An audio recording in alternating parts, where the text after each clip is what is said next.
Yeah. Okay. Well, hi, everybody. Nice to see you all. It's nice to have a small group. I think what we'll probably be able to do with a small group, which I prefer, is to, if you've got some questions as we go along, we have the flexibility with a small group to kind of have a conversation as I present, which usually is kind of better for everyone. And if it's a small group like this, it always works out.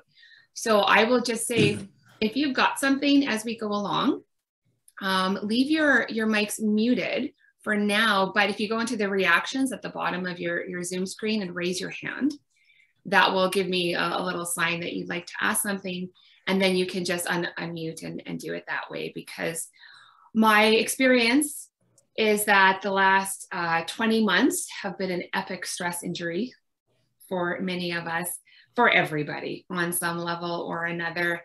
And it's almost the conversation and the questions that are going to be more helpful and more supportive to anyone that I speak to than my actual presentation. So, and I also have 3 versions of a mental health presentation, depending, what a group or an organization is looking for. So I do have a little list of stuff points that I want to hit today, but I'm pretty open to what's actually going on in your lives and your companies, guiding the presentation a little bit too. This is not my first rodeo. I've been doing this for a while. So we can kind of make sure that this is a bit tailored to what the needs are here. And what Kevin was saying there is accurate, actually. A Freudian slip, maybe more of a counselor than a nutritionist. Yes, that's what I am. And I don't go as far as to call myself a corporate wellness counselor, because that would be weird. So I call myself a corporate wellness strategist, because that sounds cooler to everybody.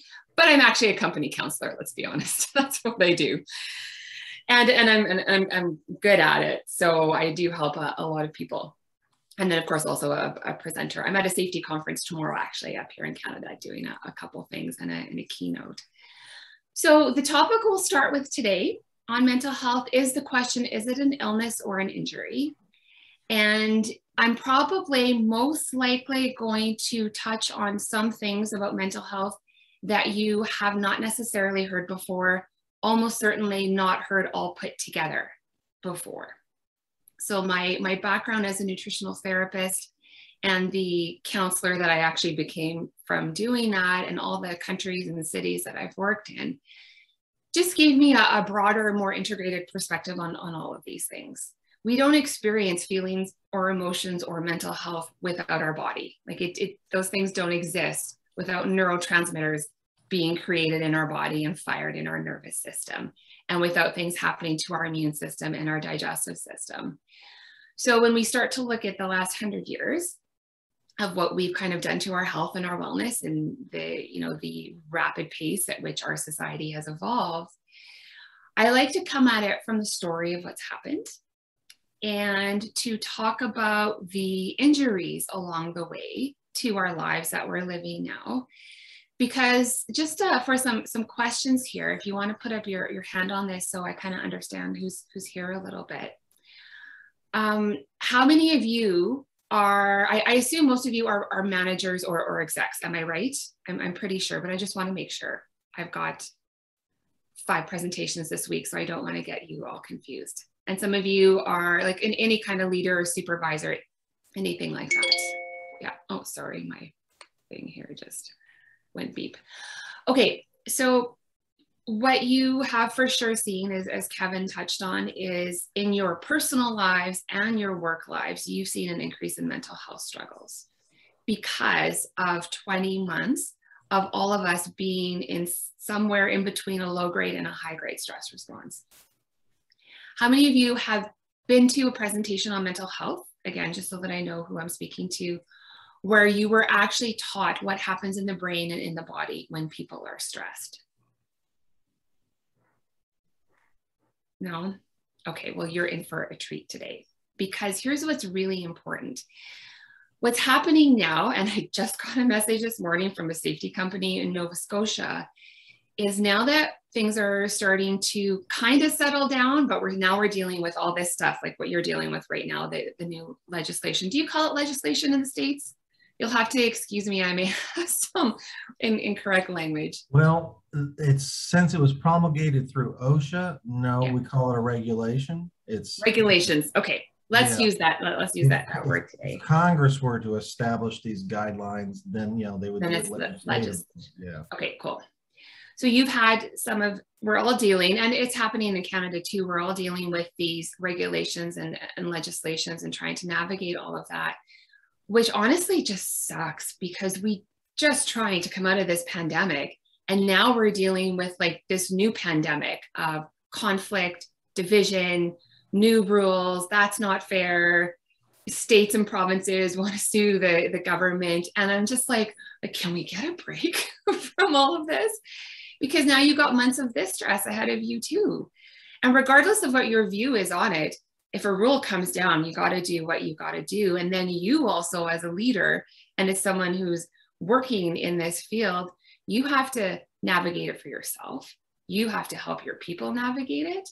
And what I always say when I speak to leaders or when I do sessions for them, I say, you didn't sign up for this, and I know it, because your job description has expanded exponentially in the last 10 years, and it is not what you signed up for. Because now you're all crisis managers, whether it is this pandemic or people's lives before, you're now counselors, you're now mediators. It's like, did you go to school for this? Probably not. Did your company have a one-day seminar to help you do this? Probably. Did it help very much? Nah. So this is the world we live in, as you will have noticed, and I'm hoping that you Texans will appreciate my straight talk. I'm a very straight talking Canadian. There's a lot of BS going on out there right now, and this is hard. And I'm going to explain to you on a very simple biological level why this is hard.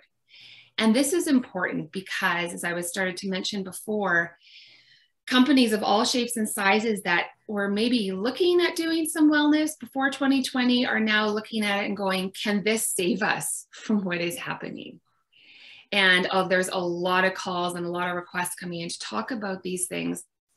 And the problem is when you start the mental health conversation in a company off on the wrong foot, you create the stigma that those of us who have been talking about it for a long time are trying to help people overcome. And I will be very honest with you and say that the stigma was not actually necessary, that this was done the wrong way. And what I know for sure is if a company's new to this, then I'm like, great, because you get a clean slate, because you can guide the narrative around this in a way that will not create the stigma. And then any stigma that already is out there, it will just dissolve. Because when you start talking about stress and mental health, the way I'm going to talk about it for about 20 minutes here, probably, it completely bypasses the triggers for stigma. It's completely different words. When I go into a company, I'm like, we have to change the language before anything else is actually going to change, because you have to get past the bias and the stigma that's there. Because if you have a brain, you have a bias. If you grew up in our society, you have a bias. You can't help it, and it's not your fault.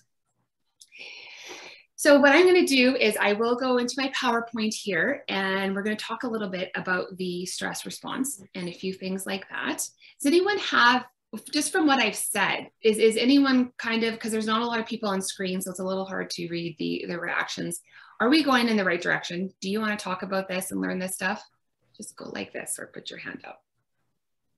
Yeah, okay. So then we're going to go to the PowerPoint and take this. Thank you, Vito. That's awesome. All right, so let's go to here. Now I'm going to tell you a story that you likely haven't heard, and it might feel a little strange because we're going to talk about food, and then you're going to think, well, I thought we were talking about mental health. And you will understand why in a little bit. And this has a lot to do with the injury. So I will just go here to slideshow, and I'm going to walk you through some things. When I'm in slideshow, I unfortunately can't see, and I don't have a VA on this, I can't see your questions in the chat, I don't think, can I? No, I can't. But if you've got some questions while we go through this, please put them in the chat so that I can come back to them after this part. Sonia, I think if you hit escape and then hit the chat, you get another line maybe. I could be wrong. I think. Let's see here. And then that way you can still see all of the columns. It might really make your window small though for when you're looking at it. Yeah, it might. You know what? I won't worry about it right now, but I will pause in between and I'll just kind of go in and out of the screen share and then that will probably work. Okay, so let's go here to this because it's not, yeah. For right now, I need my VA. They do those things. Okay, so you will soon understand what this question means. We're going to go to this. Now, this might be a little confusing, but what this is, typically I do draw this on a big whiteboard because until 2020, this was usually in person. What I do when I talk about food and its relationship to mental health is I do an exercise that I call Superfood Mountain. I draw a bad diagram like this on the board that ends up making sense to everyone. And what we do here is we put in, people just throw out superfoods from whatever decade or whatever it was when it became popular. So if you can play along with me here, I will make a really good point for you, I promise. If you want to, since I don't have chat, actually turn your mics on and let's have some people kind of shout out, what are some superfoods? Going back to the 80s, it was an apple a day. That's kind of where it started. You know, coming into the 10s, it was kale was like the king of the superfood mountain. What else has been there? Go ahead. I know. Is it quinoa? That's more recent, right? Like yeah, quinoa would probably go into the zeros here or the 90s. Anyone else? Throw some out there. Edamame. Can't forget about spinach. Spinach, edamame. I like it. Yeah. Anyone else? Here's the next one. This is usually some stuff that people throw out. Blueberries. Blueberries. Yes. Yeah. We've heard lots of changing opinions from the scientific community about like the health benefits or detriments of things like eggs, coffee. Yes. You know, it's like, and I loved it recently this past year. Bacon. When they came back and said, yeah, you know what, coffee's actually good for you. Yeah, I think the bacon was one of them. You know, everybody's doing that keto fad now. Atkins brought bacon back. Yeah, Atkins hashtag was bringing the bacon back for sure. Yeah. So the low fat or low carb diets. Yeah. Keto diets. Yeah, my wife could go on. She's a nutritionist also. I don't know. Yeah. So here is, if I was drawing it out, here's what it might look like at the end. And sometimes obviously I get a little bit sassy. Sometimes I am a sassy nutritionist because I'm so over all of the confusion that's out there.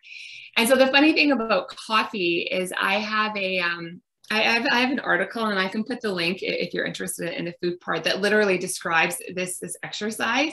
And I say in it, and coffee had its 15 minutes of fame and came back and forth. And it depended which side of the city you were on and which coffee shop, if it was good or bad for you. So once we've done this whole exercise, and again, I sped it up because I wanted to make sure that we actually got through the points today. The question is, what do all of these foods here have in common? If we were doing a poll, the options would be they're high in essential fatty acids, they're low in fat, high in antioxidants, nothing in common, I don't know, whatever. Any guesses? What do they all have in common? High in opinion. Yeah, hard to find. Hard to find. Hard to find, that's funny. Anyone else? No? Okay. So the truth is, what all of these foods have in common, besides the fact that they've all had their 15 minutes of fame now, is that they're all just food. And so I simplify food and I get rid of all the confusing nutrition studies that have just been repopulated over and over again, simply because researchers needed to get money. So they kept getting grants. So they had to keep doing the same thing, right? I say this. If it was Yoda, he would say food or not food, there is no healthy. So the hashtag I own on Instagram, which is more nutrition-y side of what I do, is there is no such thing as healthy food. Something is either food or it's not food. It either helps your body do what it knows how to do, or it takes away from your body and doesn't help it do what it do. And when it is a refined food, like the standard American diet, basically what it's doing, standard Canadian diet too at this point, you're just Americans, I'm trying to use your language, we've got it here too. What those foods do is when they've been refined, we've taken the batteries out of them that help them work in our bodies. So a refined food steals from your body. It doesn't just not help it work, it takes valuable nutrients, antioxidants, and enzymes that are precious resources to your digestive system and your immune system and steals them from your body because your body has to use those things to neutralize the toxic effect of those foods. So does that make sense? It's either food and it helps you, or it's not food and it doesn't help and generally also takes more from you than it was ever going to give. So when you start going to the grocery store, when I do a longer series on this, I'll give people tips on how to do the grocery store. When you start going through the grocery store, because that's where a lot of the confusion is, that's where a lot of the manipulation is in the marketing. When you start to go through it, just with the question, is this food or is it not food? It changes the neurosis that has been conditioned into our brains. Because the whole wellness and nutrition industry hasn't actually done us a lot of favors, because what they've really done is created a new eating disorder called orthonorexia. If you go on the other side, you get obsessed with eating healthy, you also end up sick. So there's a lot of confusion out there. And I'm going to tell you why this matters for our mental health. And in fact, I'm going to go back to my screen share here to tell you why. Oh, and actually, you know what? Hold on. Has anyone ever heard of the microbiome? Do you know anything about it? What was the term again? What was that? The microbiome. It does sound familiar. Is that our gut, part of our gut health? Yes, yeah, that is our gut health. Okay. Yeah. There is a very strong correlation to our mental health. So if you haven't heard that before, then this was going to be really helpful for you. So let's go back to screen share here. Let's go here. So I'll just share. My wife is a lot big into this, and over the past couple of years, between her dealing with stuff and encouraging my daughters and me and my mother-in-law and other people to focus on these issues about what works well in their systems. Yeah. And you know, occasionally, because, you know, hey, you got the blood work and it says your body doesn't react well to these items, why you still eat those things? Yeah. I have to keep referring to her as a food Nazi. Yeah, and you know what? Yeah, and it isn't, I never minimize the journey, because we've been conditioned by laboratory compounds that they've created to make us crave these foods that aren't awesome for us.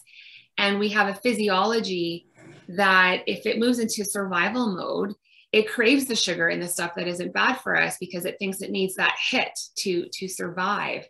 And by the time we're done with our little chat here, you will understand that our nervous systems that are in charge of so much of our stress response and our mental health, and we hardly talk about it, which just blows my mind, is that our nervous systems and the way they are right now were not designed for the world that we live in right now.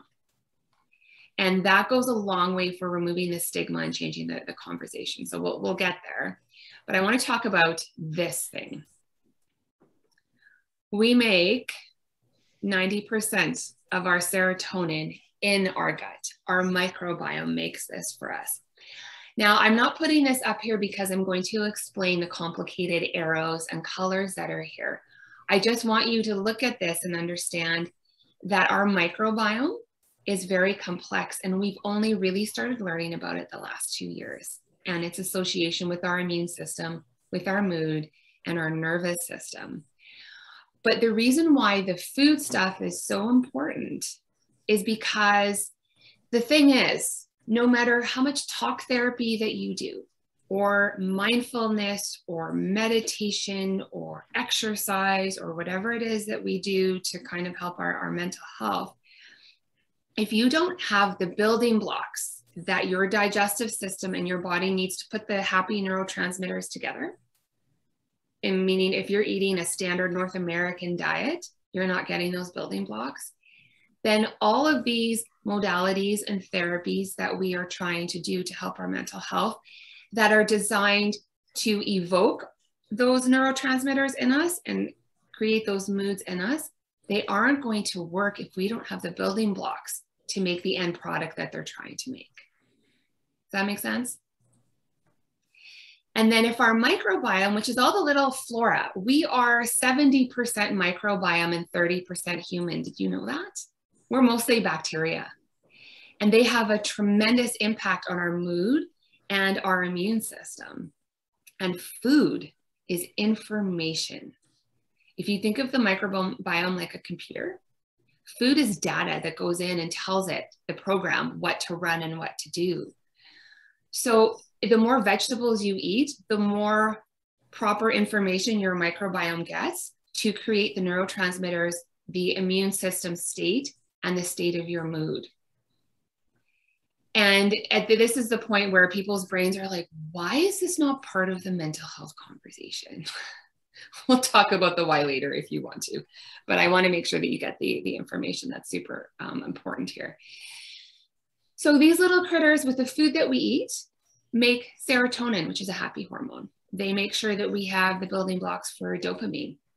And what we used to believe, like you remember in the 80s and the 90s, where it became, the mind over matter became very popular. Positive thinking became very popular. This was the wellness guru stuff of those decades. At the same time when we were thinking superfoods were so great, and that hasn't really worked out for us either because they're just food. So we, at that time, believed that the vagus nerve, and this is as biological as I'll get for you, but just these are things that we have to understand.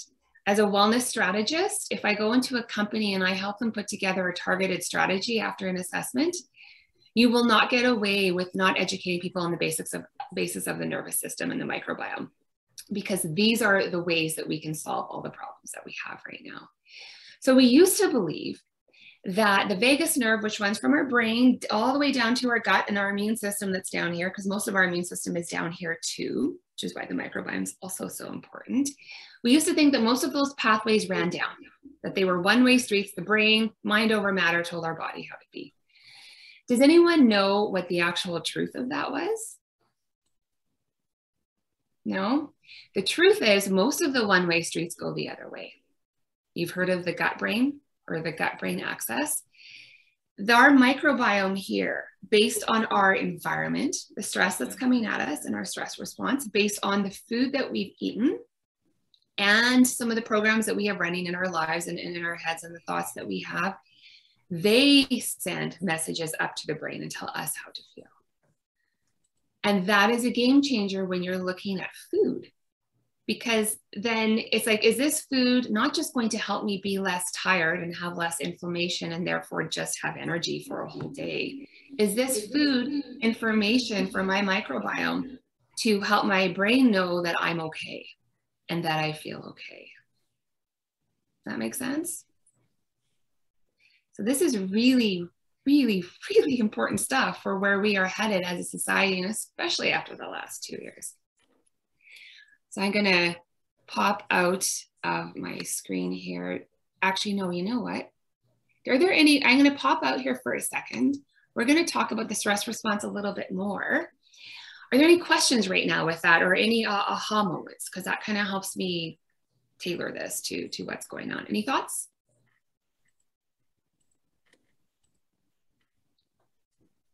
I've heard a lot about how fermented foods help with your gut biome. Mm-hmm. Can you speak on that? Yes. Yeah. Positively, Yeah, sure. negatively. So fermented foods, they're like probably the latest superfood really that came out.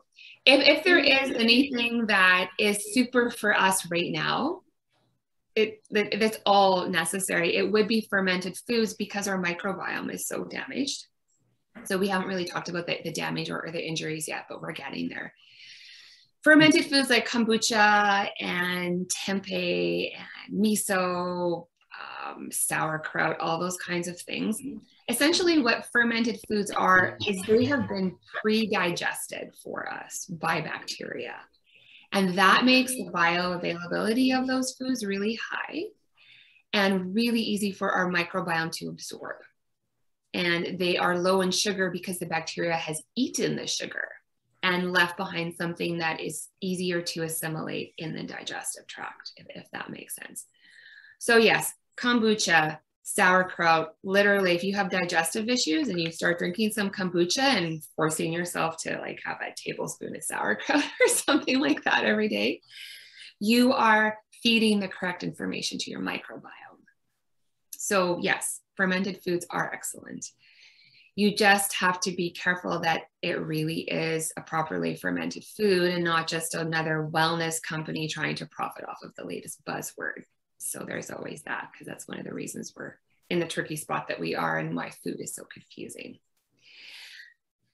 So that is kind of the microbiome. So here's where I go when I talk about injuries and illness with that is, here's a quick little meditation for you all on orange juice. Don't worry, it's not going to be weird.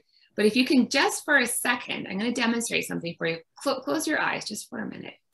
And I want you to imagine the last time you had fresh orange juice, whether you were in Florida, I don't know if you have oranges in Texas, but fresh squeezed orange juice from, do you have Booster Juice down there? I don't know, we do. And I want you to imagine drinking it, what it felt like in your mouth, what it tasted like. How does it feel going down into your body? It feels alive, doesn't it? It feels tangy. Just thinking about it, most of you probably underneath your jaw are feeling some salivation in your glands are activating. So where is that orange juice?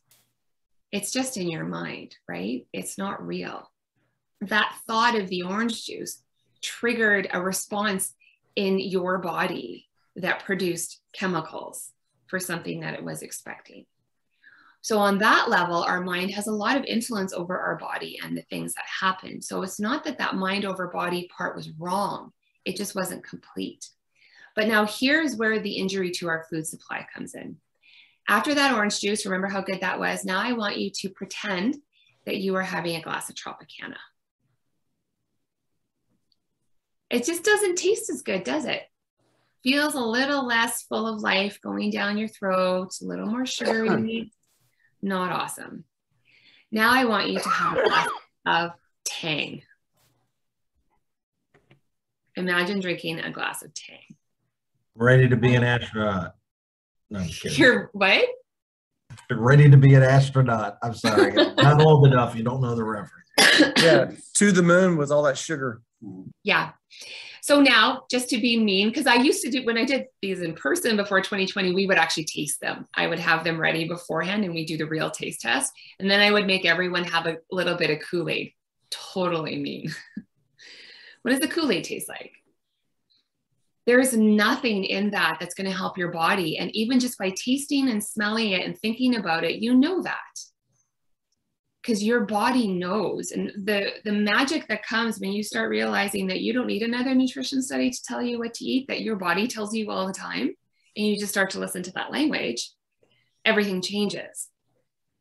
And because food is the building blocks of the chemical composition that our body needs to be to feel good physically, mentally, and emotionally, to have that support, it's super important to understand that our food supply has been mortally injured.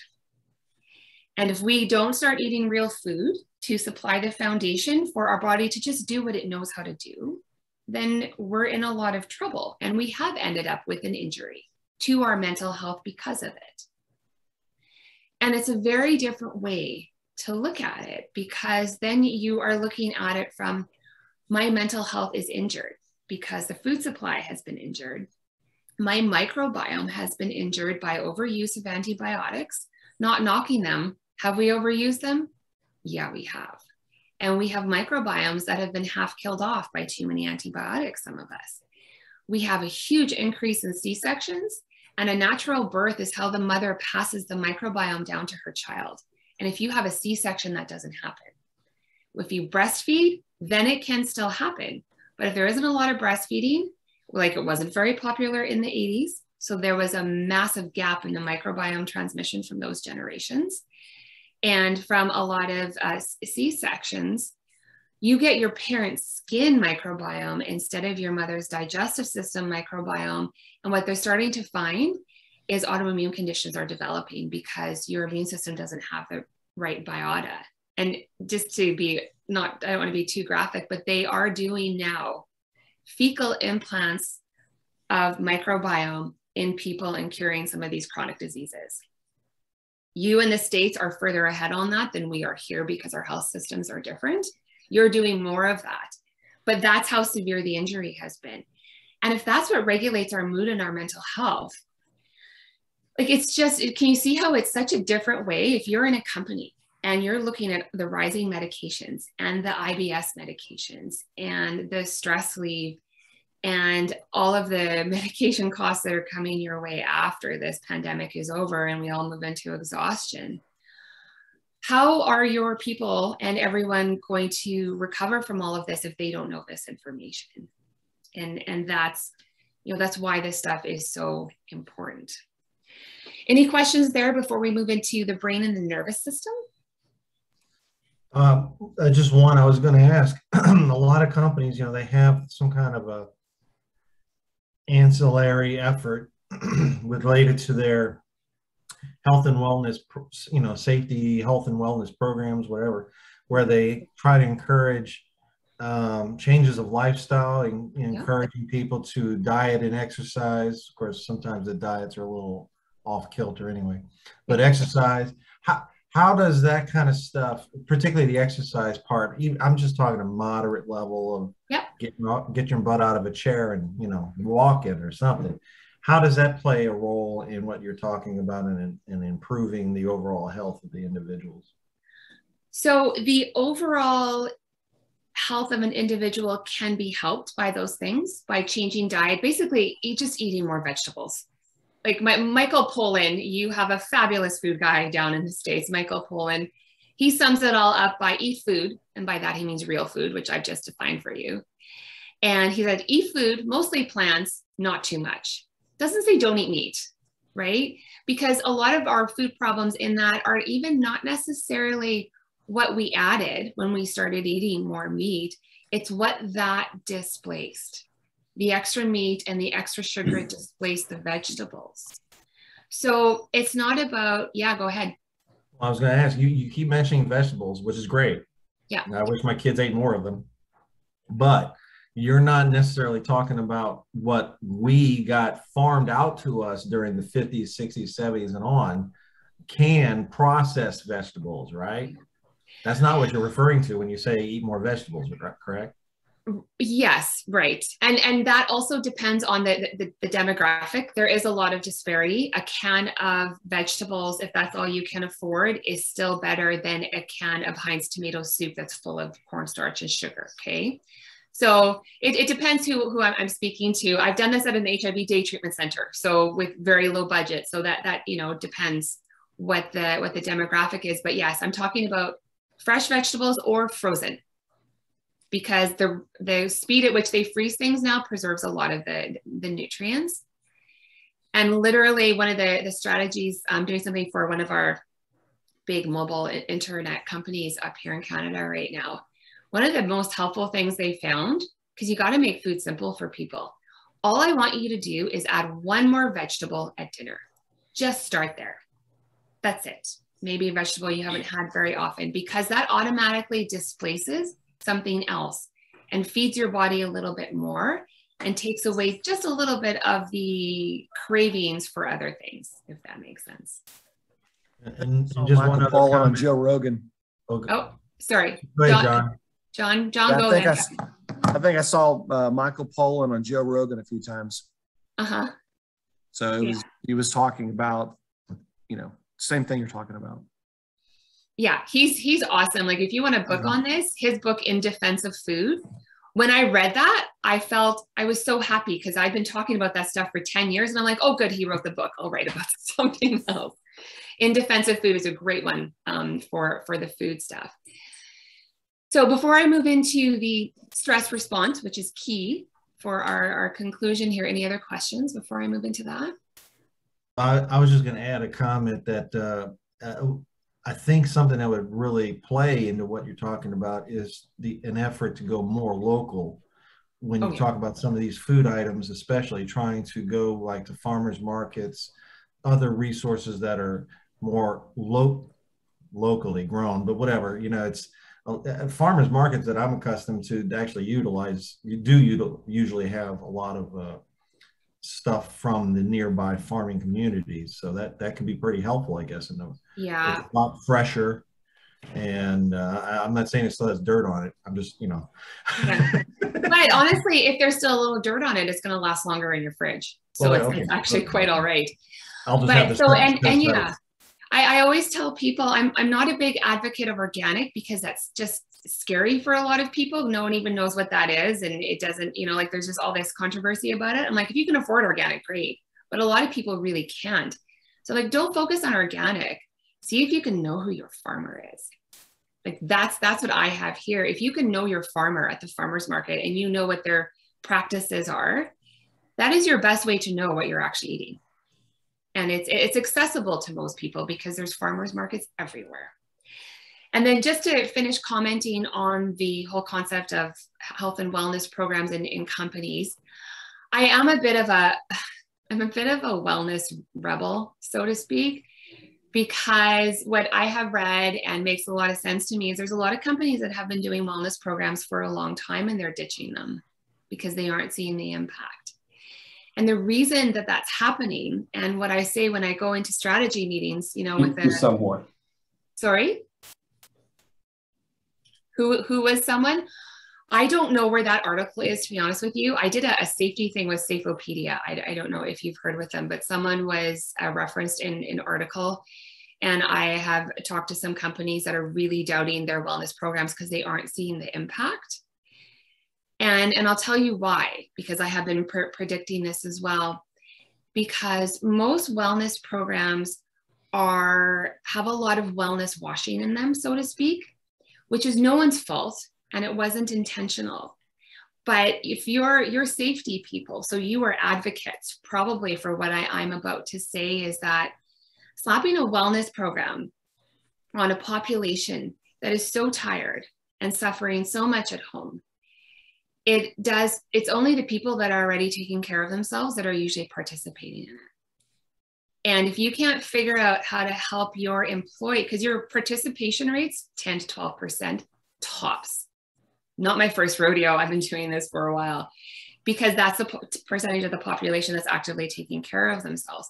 To everyone else that is struggling as much as people are struggling right now, nutrition challenge, a walking challenge, another seminar on something that they're doing wrong that they need to do better, they're flipping you the bird. They're like, no, like I don't even have that. Because if you can't figure out a way, so if you're laughing, told you I'm a straight talker. There is no BS with this one over here. If you can't figure out a way in your strategy, I'm all about wellness strategy. I'm like, screw the programs because they are not working. They tell the people it's your fault that life is too stressful. You're the one that needs to take better care of yourself, and then you'll feel better at work. And there's no ownership on the company side. They're just saying, this is your problem. You need to take better care of yourself. It's not the job's fault. It's not the environment's fault. It's not those kinds of things. And it isn't just the company either, but if that doesn't go both ways, and the company culture isn't also supporting a better culture, they just aren't listening, and they're not going to do it. Because if you can't figure out a way to help them with little Susie's anxiety and little Johnny's IBS, they're not going to help themselves first. It's like, where's the strategy in these things?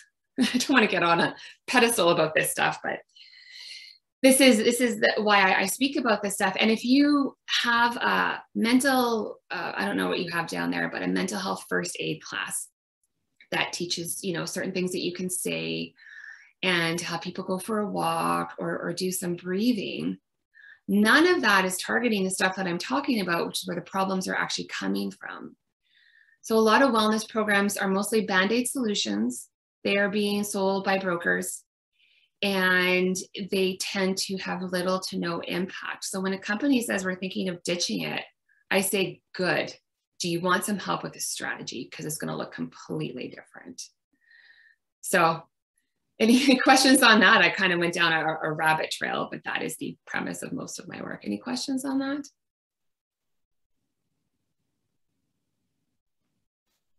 Most of you were just going, yeah, I think she's probably right. Does anyone have a question though? Because I don't mind a challenge, or if you want a little more specifics on something.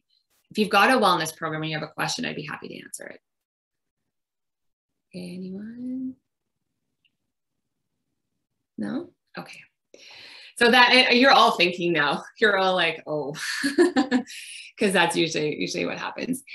And so that's why I speak about the things that I do, and why I'm just willing to ask a harder question, because what we're doing isn't working, because if it was, things wouldn't still be getting worse, right? Simple as that. It's no one person's fault. It's not one person's fault that this happened to our food supply, because what happened in the 30s and 40s when we started refining our food, there were experts and scientists and doctors trying to scream from a mountain saying, if we don't stop doing this to our food, we're going to have epidemics of obesity, diabetes, and cancer and heart disease.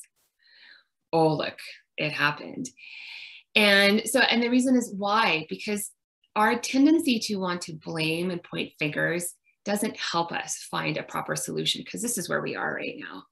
But then, so there's two reasons why they weren't really listened to, and why we continued on the trajectory we were on. And I'll just tell them to you, and then we'll move on. The first one was, a lot of those scientists were arrogant jerks, and they were more evangelical than anything else, and they were pointing fingers and blame. And in a society that's about to go to war, who's listening? And how helpful is that? Because we're all in survival mode. And I'm going to explain to you what happens when we're in survival mode in our brain. We don't think rationally. We don't make decisions for the future. We make a decision to make sure we're okay right now. So that's one of the reasons that happened. And the second one is what I just mentioned. What happened in the 40s? War. When it was over, what did we need? An economy, jobs. Who went to work for the first time? Moms. Who still needed to feed their kids quick meals? Moms. Where were the jobs in the food industry? And here we are. And if you let go of needing to blame or point fingers and just go, okay, so here we are, we're a mess. What is a better question we can ask to find a way out of this? Because the answers are in what we're learning about our nervous system and our microbiome and what we know about food. And the reason why wellness programs haven't really worked, because they aren't explaining this to people. They're just saying, here's a study. It says these foods are good for this and this, and you should go and do this, and you should exercise. And often exercise is not the right thing. And if you don't have a trauma-informed person that understands why that might be the case, then people exercise and sometimes get worse. And I'm going to explain that to you actually in the next step here. So, so Kevin, just so that I don't go over time, because we're doing kind of Q&A back and forth, we still have till 10, right? Oh yeah, you're good. Yeah, okay. And for me, once I'm here, if we stay on after, some of you want to stay and ask more questions, that's going to be just fine too. But let's get to the brain and the nervous system, because this is really key. I'm going to explain stress to you here. Wait, hold on. Why is it doing that? Hold on. Okay. Let's go here and here. Okay. Our stress response has two stages. The first stage happens in the brain. This is where an immediate sudden threat is processed. And this system that I'm going to describe to you works faster than our visual centers do. This is why you can jump out of the way of a car that you did not visually process was coming. So the axis here is where this happens on is called the HPA axis. It's the hypothalamus, adrenal, and pituitary little axis that goes on here. So our amygdala is a little part of our brain that's at the back, close to the brainstem. That is the most primitive, unevolved part of our brains. And it's really important to understand this when we talk about mental health. This thing in our brains is constantly on alert, looking to see if there's a threat. Now, 1,000 or 2 years ago, that was quite helpful. The couple times a year when either your village was invaded or a lion was chasing you. You are meant to have that flood of adrenaline that this reaction creates in the body to have superhuman strength, because what happens is blood flow is directed away from the rational part of the brain up here to the back of the brain and to our limbs so that we can think fast or run fast if we need to. This part of our brain is officially outdated because most of us don't live in that world where we really need that very often at all. So what also happens in that is when the blood flow is directed away from our rational brain, it's also directed away from our digestive system and our immune system. So our immune response is dampened and our digestion almost stops, our hunger goes away, our sex drive goes away, because what do those things matter if we might die in the next few seconds? Does that make sense? I can see some of you. Yeah, okay. So what's meant to happen is you're meant to, if you can see on the little chart here, the amygdala sends the message to the hypothalamus, which sends a message to the nervous system. The sympathetic side is the side that we move into when we're in a stress response. It's the gas pedal, go, run, fight, flee. Sometimes we freeze depending on the situation. Adrenaline gets released. What is supposed to happen is when the threat has passed, you've jumped out of the way of the car, you're now on the sidewalk, a stage called resistance comes in and your body produces other neurotransmitters to calm your breath down, to reduce your blood pressure, to reduce your blood sugar, because there is a rush of sugar that also goes into the limbs in case you need to run fast, and then return to normal. So the problem when you end up in a chronic stress response, which is what this pandemic has been for so many of us, when it moves into a longer term stress response, it moves more into the body. So this is where the HPA axis really comes into play and your adrenals become more involved. And instead of releasing adrenaline, they switch to cortisol. It's like a longer burning fuel to keep you moving and in a place where you can defend yourself. Cortisol has an extreme dampening on the immune system. Because what good is the ability to fight off a virus or a bacteria if a lion is about to tear you apart? When we have a stress response during a pandemic and our body decides that we don't need our immune system because our amygdala is reading the threat as a lion, that's a problem. So this is what I mean when I say we have an outdated nervous system and a primitive brain situation going on. Because we evolved so quickly as a society with the industrialization, the technological age, we are on all the time. People checking their emails at night.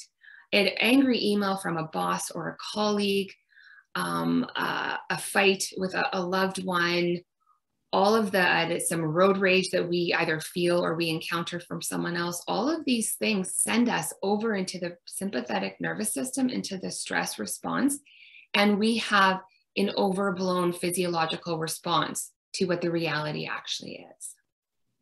Does that make sense? Okay. So this is our perfect storm. I have actually tomorrow I'm speaking at a conference. I have a presentation called The Biology of Safety, a new way to assess risk, where we go through a lot of these things. And I show people how to assess the risks that are in their company based on their paramedical and prescription meds. Because this is what happens in what I just described. Blood pressure goes up, blood sugar goes up, blood flow changes, digestive system blows down, and the immune response is dampened.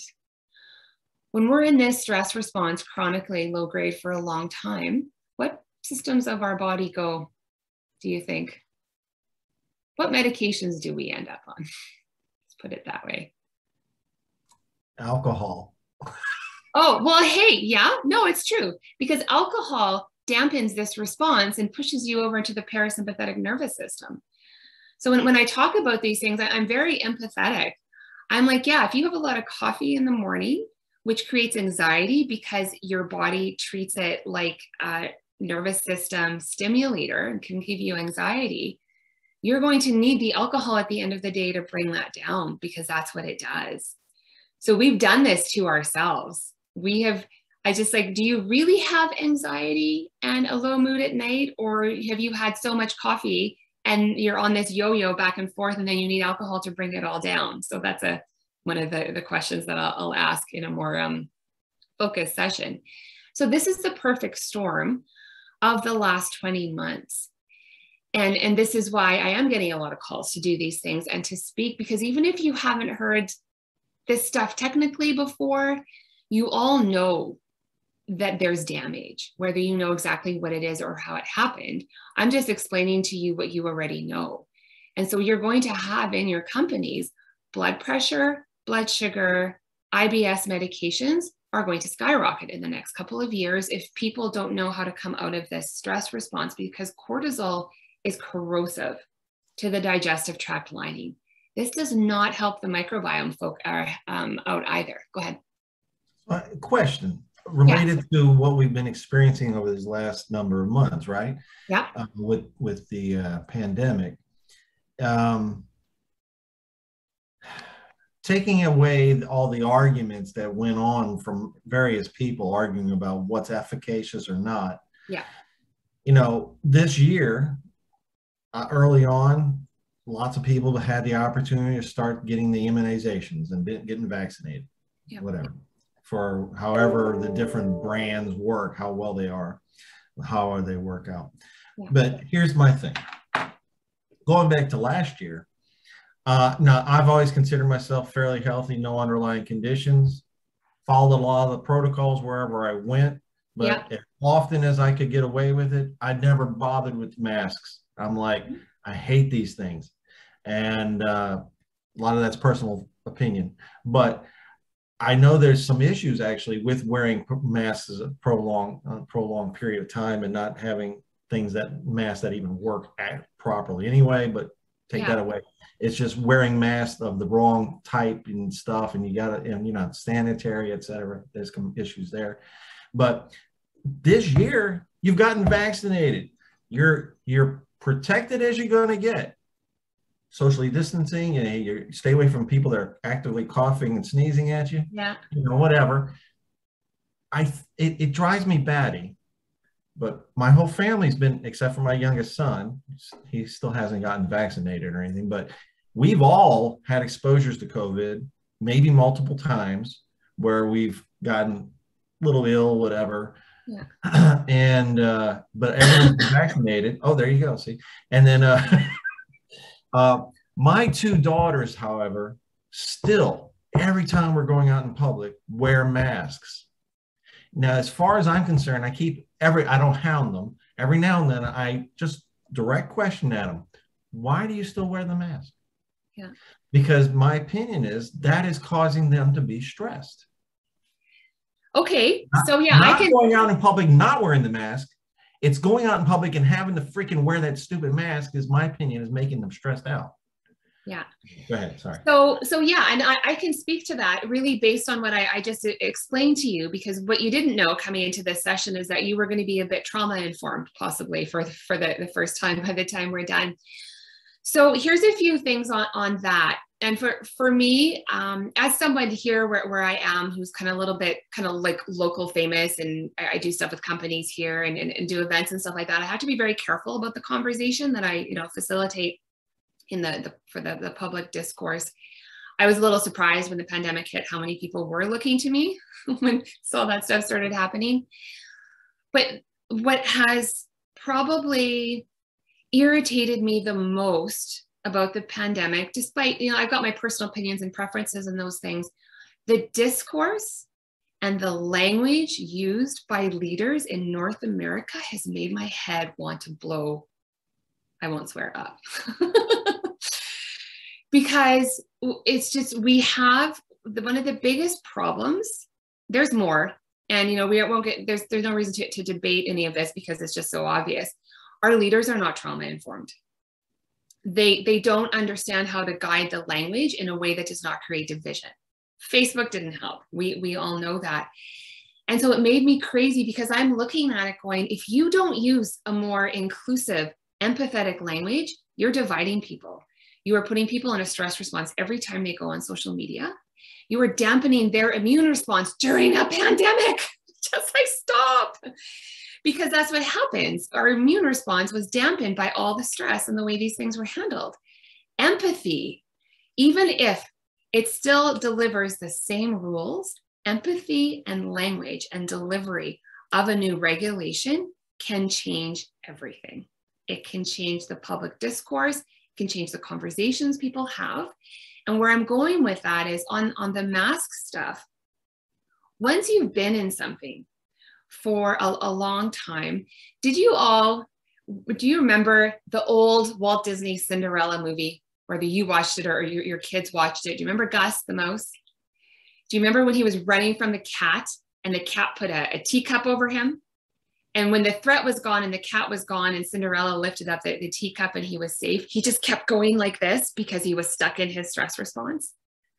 Or the image of someone holding onto an umbrella even though the rain has stopped because it's just been raining for so freaking long that they don't know how to let go. That has some stuff to do with the masks. My colleague Sylvia just went to a mining association conference in Wyoming. It was, I think, the day that they had decided to pass something to sue the Biden administration too. And she noticed, even for her, because we're like the stress experts here in Manitoba, she noticed that she felt anxiety walking into the hotel. She was wearing a mask because we still actually have to wear them here right now. And no one else was. She's like, why am I feeling anxious? I'm here. I just took 3 planes to get here and I'm here, should be okay. And then she realized it's because our nervous system adapts to our conditions so that we survive. So right now, if someone still feels better because of where their nervous system is on the scale and where their brain is reacting to what's going on right now, if they feel better wearing a mask right now, and they're going to let go of the umbrella a little bit later than you, the best thing to do is to just let them have it. Do you know what I mean? Because it might be stressing them out, but letting go of that before their nervous system has adapted might actually be more stressful. Does that make sense? Yeah.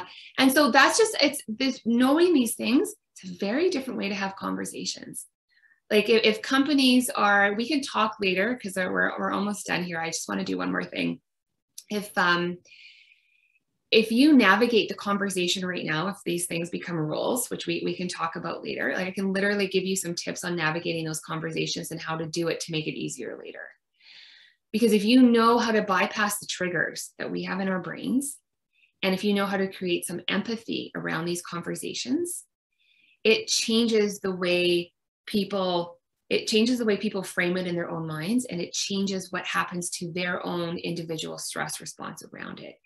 Because you are dealing with out-of-date nervous systems that we all have.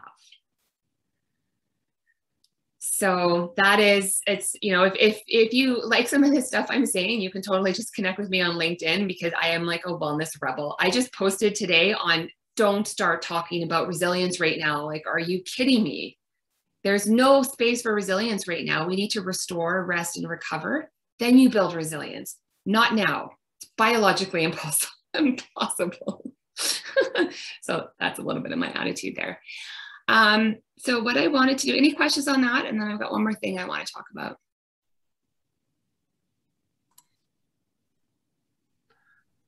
Nope. No? No? Okay. Go ahead and let's go ahead and wrap up your next point, I guess, and then any questions afterward. Yeah. Okay, sounds good. So I'm just going to, so here's something else that I want to cover briefly. And then I'll tie it all back into the mental health. So I'm going to screen share one more thing here. This is something that is very important to understand. This is I call this the definition of a stress case in the most empathetic way. The person in the grip of old distress says things that are not pertinent, does things that don't work, fails to cope with the situation at hand, and endures terrible feelings that have nothing to do with the present. How many of you know this person? You all know someone like this. You That's possibly. My 2 daughters right now. No, just kidding. And okay, so this was before 2020 happened. I used this in my mental health keynote and some of the other things that I did. I see someone's put in the chat, so I'll look at that in just a second. This has to do with trauma which we won't get into too much today, but what I want you to understand when it comes to mental health and the question, is it an illness or an injury? So many of us have an old trauma or an old injury stuck in that old part of our brain, the amygdala. And when something happens when we're young, or something severe happens when we're older, if we don't have a very specific resource and ability to process that event that happened in a very specific window of time, what happens is our nervous system and our brain tuck that memory away back here. It gets stuck there to protect us so that when something similar happens, we are ready to defend ourselves from it. I promise you, in your companies, you are paying for this right now. This is one of the things that costs companies the most money when it comes to mental health, when it comes to prescription medications, because what happens is when we have an old trauma stuck in our brains, and I know this is a lot for all you in the safety and, you know, kind of figuring all this stuff out, but this is what is at play right now. For a lot of people, the pandemic re-triggered old things. So what happens in our brains and in our bodies when something that happens in the present day reminds us of something that was likely more severe, we encounter the same stress response, the same cascade of neurotransmitters and hormones in our physiology that we did back then in response to what's happening now. And usually that's an overblown response.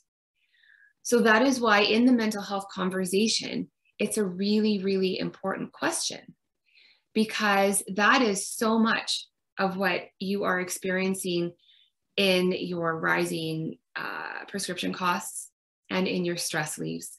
And the pandemic has triggered this like you just wouldn't believe in people, which is where the great resignation and the great discontent and whatever they're all calling it. I don't know what it's like in your particular industry. But this is kind of the bad news, which is also more of a you're welcome news, is that once a company and a leadership team understands some of these things that are actually operating underneath this, you learn a different way to navigate the issues that you're dealing with. You learn a different way to inform your wellness program. You don't have to ditch your whole wellness program if you have one, but there are ways that you can inform it and incorporate a strategy to actually be more effective. Because this timeline of this person and all the stuff that we've talked about, what's next are high blood pressure medications. And people are, and then you move into metabolic syndrome if the food, the microbiome, the nervous system, and those kinds of things aren't addressed. People are working for you longer than they ever did before because no one can afford to retire anymore. So now you're also paying for an extra 5 to 10 years of these costs. So an intervention in a wellness strategy is literally the new prevention, because there is no preventing this stuff. It's already happened, but the intervention can really change the trajectory of those things.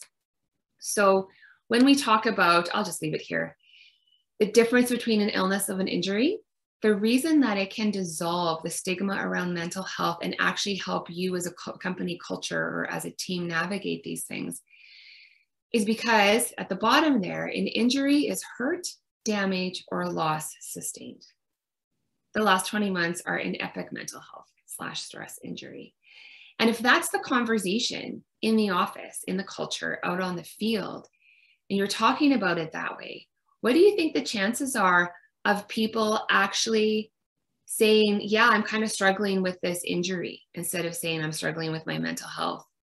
Like it can be even harder for men to talk about those kinds of things. And yet you have the highest suicide rate because it's probably not cool to talk about it. Forcing people to talk about something that makes them uncomfortable just forces them further into their stress response. But if you change the conversation and the language, you catch and you help a lot more people, because then the self-blame goes away, the stigma goes away. And if you realize you're injured in 3 to 5 different ways, and that those injuries can possibly be healed, and you can avoid an actual illness down the road, because multiple injuries not healed are what result in an injury down the road, it changes the whole conversation. And if this here is something that you have up in for you on your laptop or in your office, and you start to understand just the basics of my people's nervous systems were designed for a world that does not exist anymore, That's why empathy and kindness in changing the language can literally change a trajectory of the incidences, the stress leaves, and the paramedical and prescription costs that your company is encountering. And what it also does is it also justifies financially on an ROI level. This is what I actually do for companies. I can justify the ROI for them for investment in culture and in empathy and those kinds of things. So I realize that's a lot more than you thought you were going to get today. There aren't a lot of people in the mental health field that talk about these things in such a direct way. Oh, someone just left a little message there. So that is for me and for the companies that I help. That is what I bring to the table, to change the language, even just in this group. If you start talking about some of these things and you use some of this language, it opens people up to say things that they probably wouldn't have said before, because that stigma has done us no good. And by treating it as an illness and as this thing that is removed from our bodies has done us a great disservice. But if you change that language, you literally can change even just the vibe in an office in a week or two. So I obviously could talk forever. This is what I do. I have more things, but why don't we go with, if there's something that kind of really struck you, or if you have a specific question, you do have a corporate wellness strategist right here. And I can answer some questions if you like. And if you have to go, all good. So just take your mic off. I was just going to comment that you may have caught part of the discussion about a company that recently lost one of their co-owners. And it's a significant impact, obviously, on a personal level for everyone there. Yeah. But your discussion here brings to mind that when I meet up with them, I can talk to them about how they've been injured. Yeah. You know, and in various ways, and they're going to all be different. And because of the way that they react differently to the loss.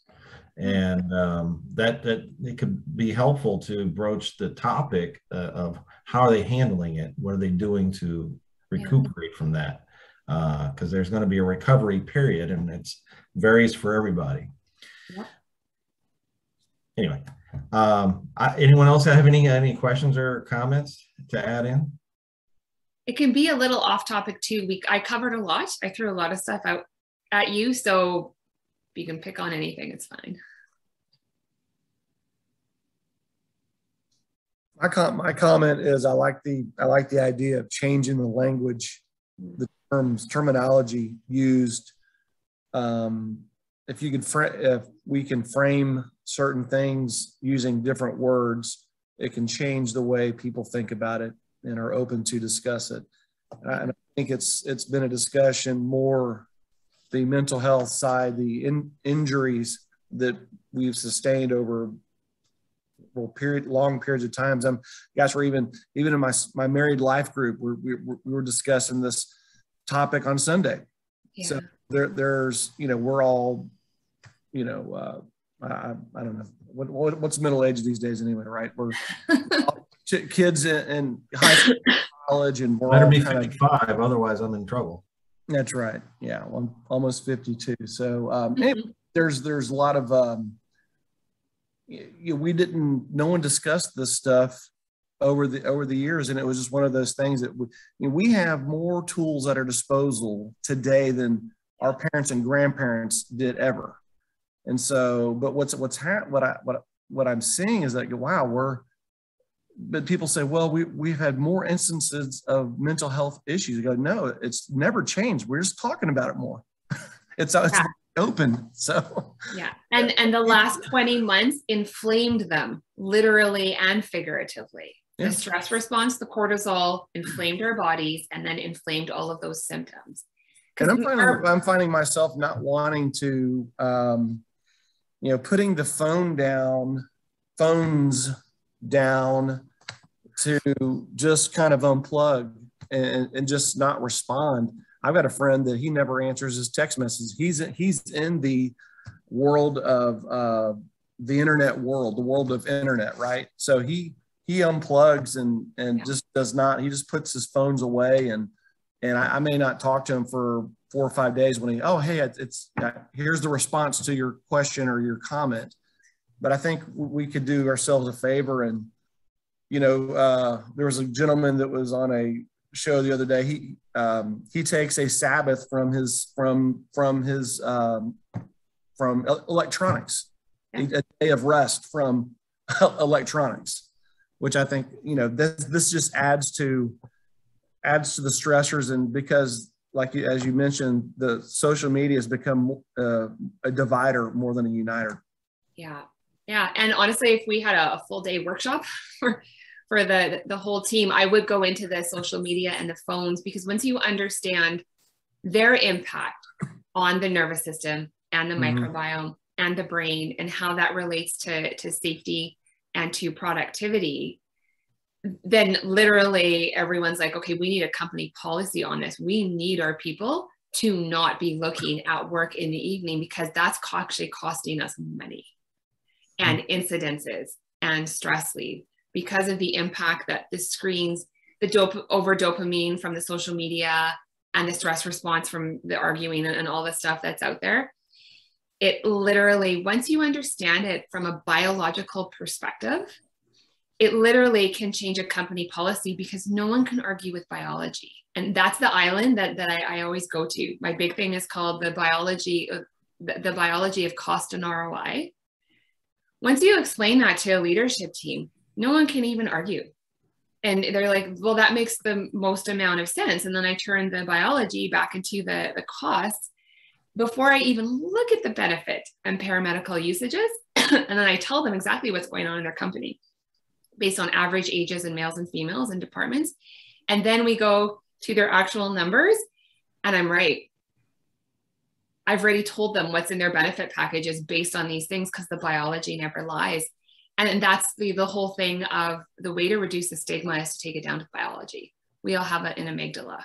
Most of us have some kind of trauma. We all have. What would you say the key bullet points that we could take away, take home, and take to the office? Maybe just something that we could remember, or just some key points. Yes. So I will give you 2 things. Okay. One is based on everything that I just described as a leader, supervisor, or manager, or even just a parent, because this works with toddlers too. The question, when you're looking out at them or looking at the trouble or the stuff that's coming, the question is not what's wrong with them. The question is what has happened to them. That will change the way you approach them, because that question changes the way your nervous system fires. You have a more curious vibe. And because you're not looking for what's wrong with them, you're not offering the fix that's just going to stress them out more. You're just wondering what has happened to them. That changes the conversation from the get-go. And then what might be helpful for you, because I've now explained some of this stuff for you, we didn't go into this. I'm doing this at a conference tomorrow. I have this thing that I call my magical compass of stress navigation. It's just based on the 3 universal triggers of stress. And again, this is another way to change the conversation and to remove the stigma from the conversation. Here's the 3 universal triggers of stress. You know what? Do I even have it here for you? If you want a screenshot of it, would you like that? Let me find it here. Hold on. I will open, there we go.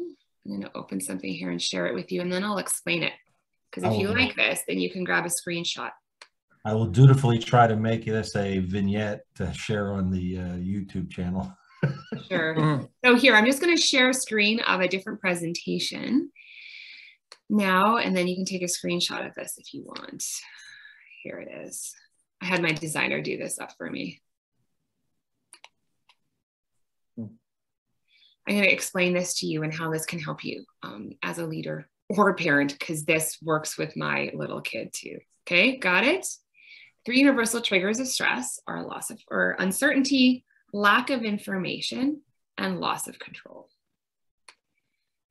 So let's say And you can do this without this, but just imagine how this would go. So let's say you and the team have had the stress management session with me or whatever it is, and we've all talked about this and everyone knows what this is. And you put this sign up in the office, or you have it opposite from your desk on the wall, and then someone's here sitting for you. When people understand the difference between an illness and an injury, and it's easier to talk about this stuff, and something's going on in their lives, whether it's personal or at work or whatever it is that they're coming to you with, you create a very different, more productive atmosphere when you approach it in the non-triggering, non-narrative, no story attached to it way of the 3 universal triggers of stress. Because the question is, if it's an office and everyone kind of gets along and they're having fun, I sometimes will give this assignment, when someone's looking stressed out, and you can frame it of, okay, so what has happened to them, not what's wrong with them, or there's something wrong. So what's happened to them? Then you shift the vibe. This is neuroscience stuff that we won't get into, but you do shift how your nervous system is functioning. So your vibe changes to curiosity.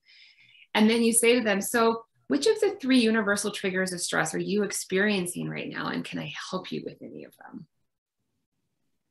Can you see how that is such a different way that you've never heard of before to approach these things? It's like, which of the 3 universal triggers of stress can I maybe help you with right now? Is there some kind of certainty, work related, or something that I can help you with? Can I help you with some kind of control in some way, or whatever it is? And, or is there some information that I might have that could help you? Because even before you have helped them with any of those things, you have already created empathy, which their nervous system goes from sympathetic over to parasympathetic.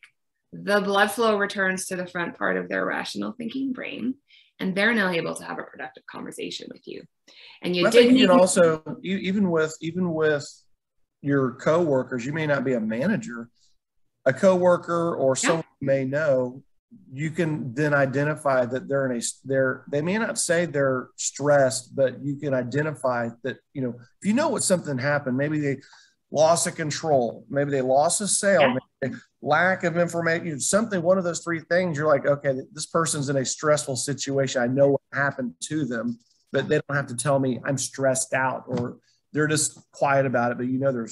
But that may help subsequent conversations. Yeah, it does. And when everyone on the floor has, the same language on that, and they start to use that language, it also becomes a little bit funny.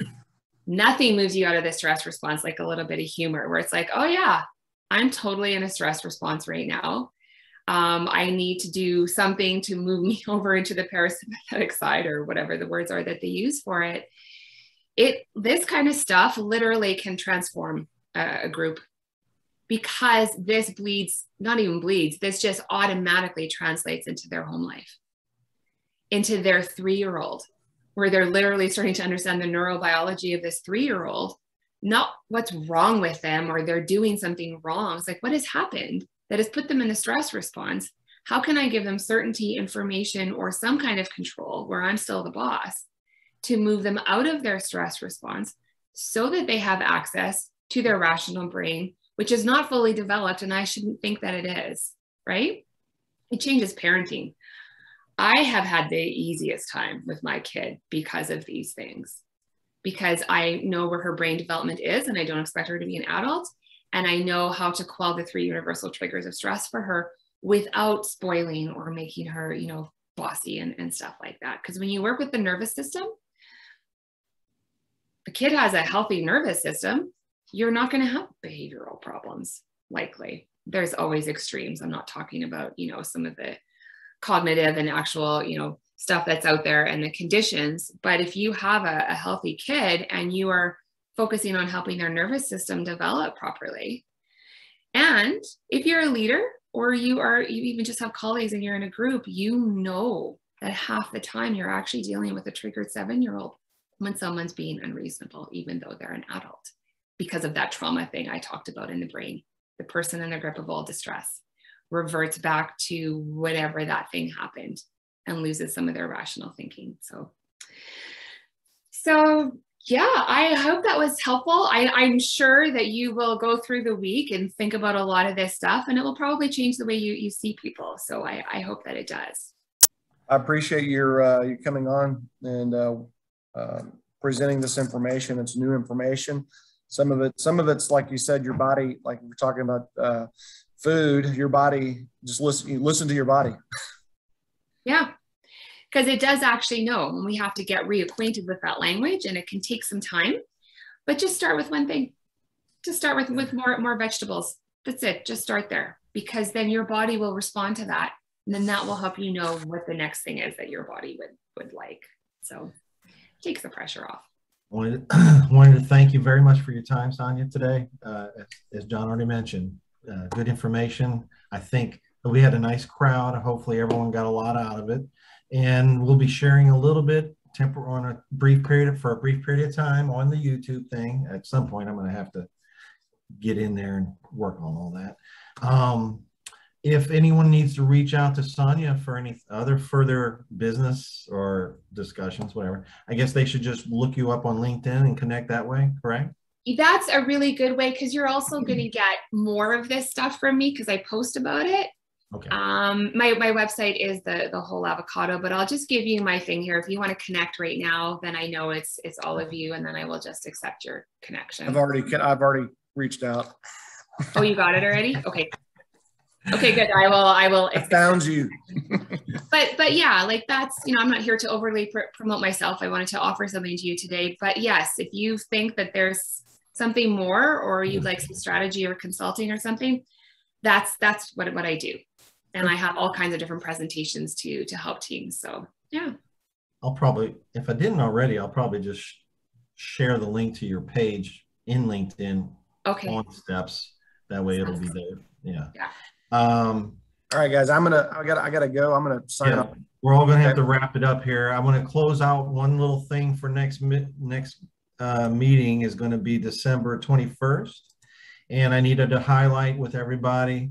We're gonna probably post a form in these steps on LinkedIn about the upcoming elections, because we have to make some decisions on that for the upcoming year, and that'll be it.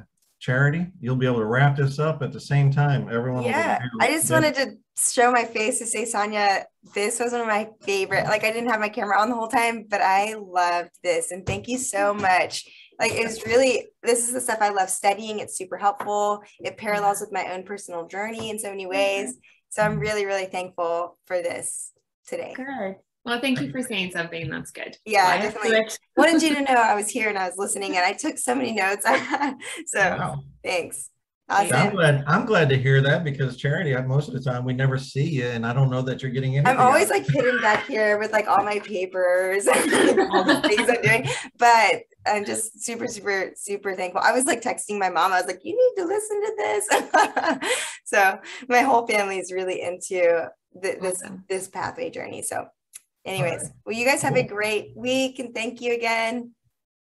Thank y'all. Talk to you later, Sonia. Appreciate it. Okay, thanks. Bye. Bye.